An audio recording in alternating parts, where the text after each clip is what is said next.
Well, I'm just amazed that you're able to walk up a hill. Oh, that's Like, true. no oxygen. Is that weird? I feel like that's what our whole marriage was. Oxygen strapped to my back, running to your nose, and a feeding tube running from my back to your stomach, and... It's pretty crazy. I don't know, before it was like we were at like the door, and now it's like the door's been closed, but the door is still there. And like, do we take the chance to like walk away and do our own thing, or do we like, I don't even know, wait for a ball to drop? Like, Live life. Do what you can. Don't deny ourselves anything.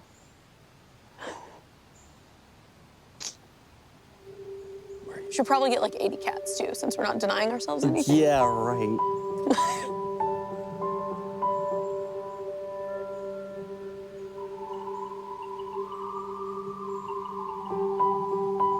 It's weird though, isn't it?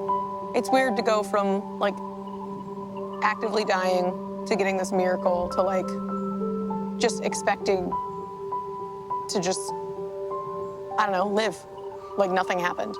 And it's this thing of always knowing like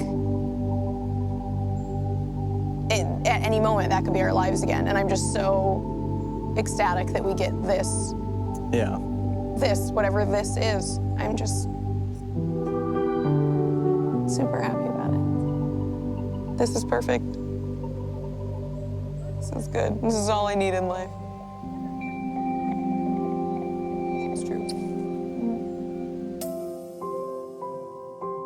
My name is Chanel White, and I'm living with systemic sclerosis.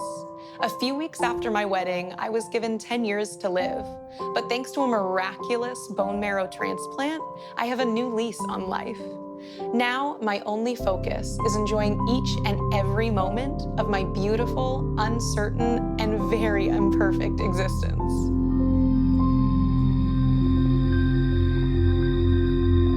Interview with Chanel, take one. Common mark. Feed. Hi. Boop, boop, boop. I was that kid that would just go up to people and be like, hey, you're my friend now. This is Calliope. Oh, there she goes. Well, that was Calliope. I was extremely awkward as a kid as well. I was basically this, but as a smaller human. From the time she was little, I was proud of her, just how she always persevered through everything she ever did. Between riding a bike, doing her first cartwheel. She had no trouble just getting out there and belting a tune, and she was rainbows and butterflies. We met in high school because both of our homecoming dates fell through. And a mutual friend set us up on a date. He did the sprinkler, and it stole my heart. Oh my gosh. You have to bring that up. No, he was over here doing this, like, yeah, like on our first date. It's very unfortunate that was captured on camera. It's in our high school yearbook. I was there on their very first date. I knew he was going to be part of my family that first night. I knew We it. should get another dog and name it Spaghetti. Spaghetti and meatball, that'd be Yeah, awesome. how great would that be? Like, you're at the dog park. I thought I wasn't gonna get married till 30. Like, I definitely did not think I was gonna get married at 19. Age is just a number, right? Like, when you've found that person, your whole world suddenly shifts from it's not yours, it's ours.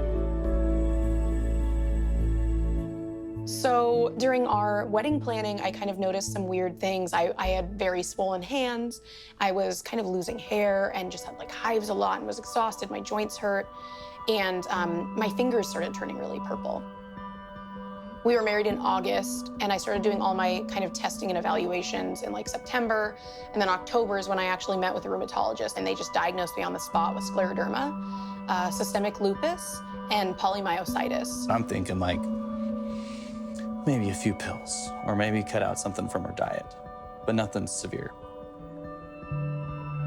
And they just kind of laid it on us real thick, and I mean, just straight up looked at me and was like, your case is extremely rapidly progressive, and we expect about a 10-year life expectancy.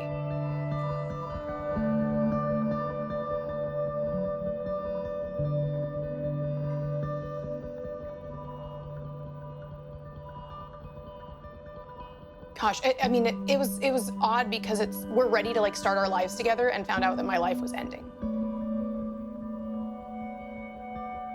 The ground was taken out from underneath both of our feet. Like, we had a plan, and it just got crumpled up and thrown in the trash. You don't think it's real. It's like, this can't be happening to my kid. You know, you take this healthy kid and all of a sudden, sorry, you're not gonna eat, you're not gonna be able to jog, move, run. You know, you're gonna be in the hospital nonstop, you're gonna have tests run on you, needles put in your body. It's like her whole life had just turned upside down. My digestive tract was the first thing to really just fail. The first night I came home on my feeding tube. It's like this big, like, elephant trunk jetting out of my stomach. I had accidentally popped the top open and just stomach acid was spewing all over our kitchen. Like, it smelled and it was everywhere and it was just a mess. I was crying and just like very upset emotionally, just not in a good place. And Noel just like walks up and is like, boop, and just like closes it and was like, it's not okay. We're okay.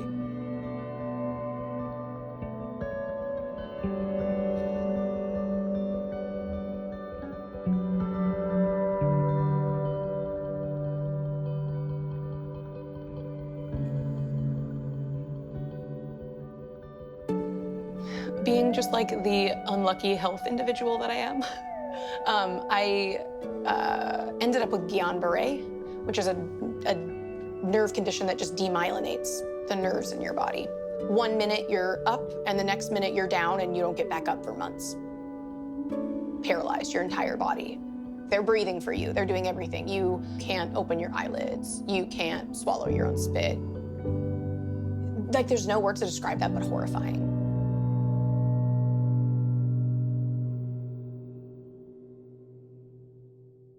This is the woman I love.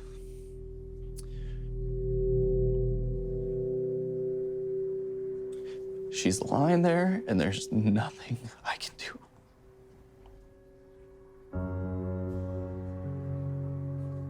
I think that was the first hospitalization that we realized, like, how unprepared for death we were. That was the reality of our situation. I was not gonna make that 10-year mark. Doctors basically said, hey, you know, we can wait for life to take its course, or you can go out swinging. And they said, you know, there is an individual who's doing stem cell transplants on autoimmune patients. And so I signed my life away, and by that, I literally mean I signed my name on a piece of paper, handing over my life into this doctor's hands, getting my DNR, my will, like all these things ready, and just saying, okay, like whatever happens, happens.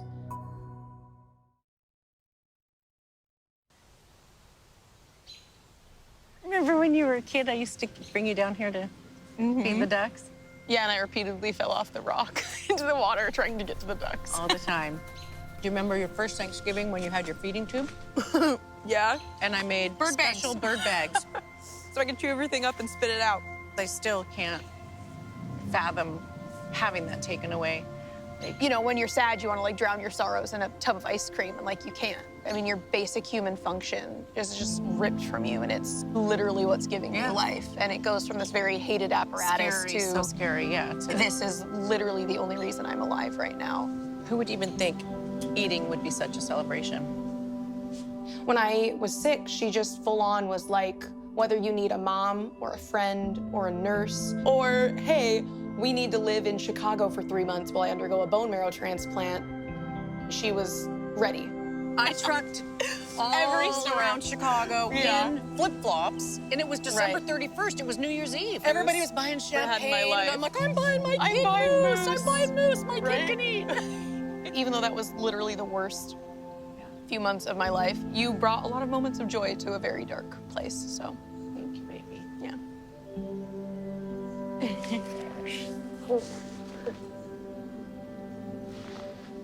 Like, man, if I can even have a shot at life again, it's okay. So we went into this transplant knowing, like, your heart may not be able to pump out the amount of chemo we're gonna give you. They're destroying your immune system, your bone marrow. You're done. But my family was there and they reminded me, you can do this, come on, you can do this. Like, we can do this, we're so close.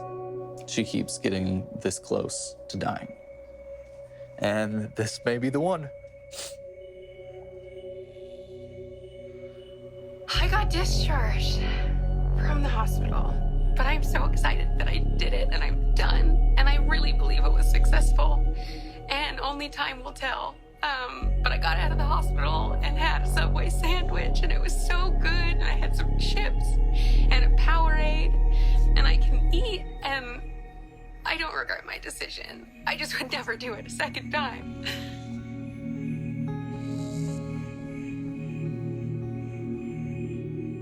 To come home, eating, breathing, somewhat functioning, was surreal.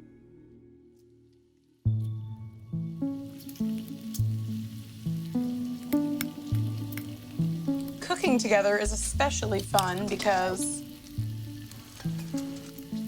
Oh, yeah. the last 3 years, I literally just watched him eat like a creeper. I was like, hey, no, go eat that cheeseburger real slow for me. Hi. Oh, good girl.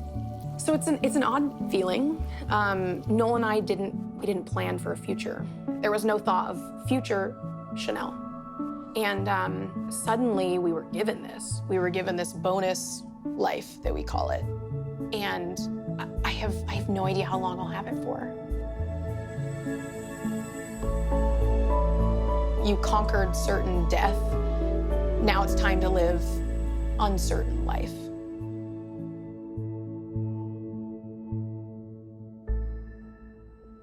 You go from this one person and then this disease, and this condition, and the treatments used to keep you alive turn you into this other person. And a lot of times it's good. You appreciate things more. But because of the amounts of chemotherapy that I've endured in my lifetime, my memory has taken a hard hit. People call it chemo fog, and mine just never went away. It's hard to go from feeling like this very educated, very poised woman to someone that has trouble with stringing a sentence together or has trouble remembering their cat's name. I feel very incompetent, and I feel very,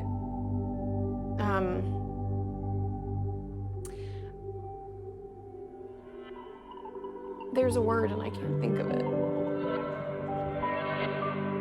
Not remember anything and do everything.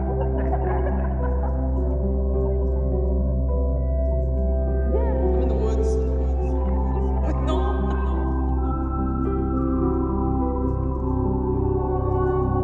It's scary because I think, what am I gonna forget in the next year?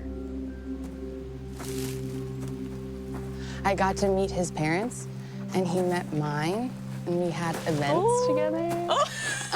And how do I say I didn't finish law school without saying I was sick? And am I enough for someone's kid? Because I just started. You are a queen. I mean, you tell me that all the time. Yes. When you're going through a situation, it's very typical to surround yourself with people who understand you. And I had surrounded myself with a lot of online friends that actually had the same condition as me. I met Chanel through a group she had created called the Seattle Spoonie Meetups. Chanel had all the medical devices I had feared for years, and she didn't hate them. She was grateful for them. It opened my world to how to live with illness instead of in spite of illness. I was telling Noel the other day that I feel like Clark Kent. Clark Kent. I'm like, I have this big secret. Yeah, you do. But I mean, right? Like, look at my second belly button. I used to be a tubie. Right? Yeah. I know. It's weird though because I'm like, you know, like I'm not where a normal, I feel like where a normal like 26-year-old would be, and it's like having to explain yourself is like odd but also empowering, and like I am enough. We are enough. Yeah. We are awesome. Can I say kick ass on TV individuals? I hope so. I lost 3 of those friends in the past year and a half. Ashley, Alyssa, and Shelby. Like I would often think like, why did I live and they didn't? Because they deserve to live just as much as I do. This is why I do this. This is why I participate in clinical trials, is because maybe someday people won't have to lose their friends to this disease.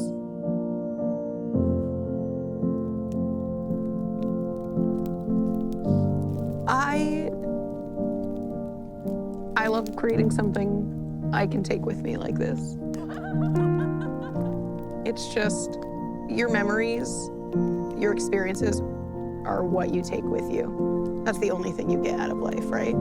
And it's just really cool to experience things with the people you love and know that that's yours. Hi. Hi. Hey. Looks like a masterpiece. Oh.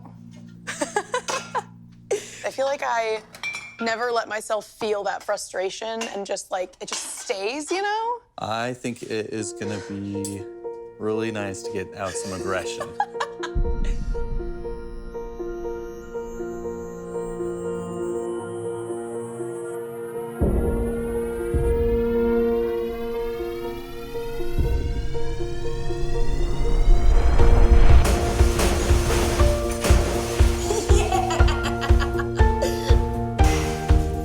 For just so many years, we couldn't control anything. We couldn't control where we lived. We couldn't control what we did. It was all just dictated for us by this disease. We were stripped of everything, and I was worried about that final thing that would be taken from him, which was me.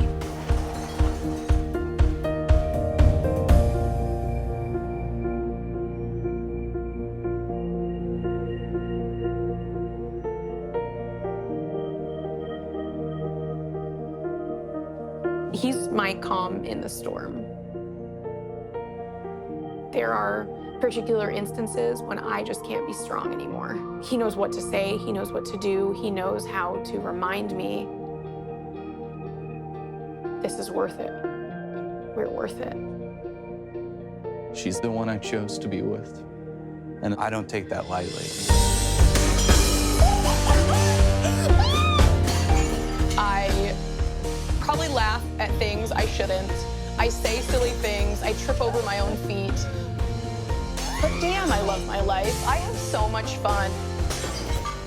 Every emotion you feel is valid, whether that's excitement, terror, fear, frustration. But it's important to remember to not bask in them. Just experience the love and the beauty in this life.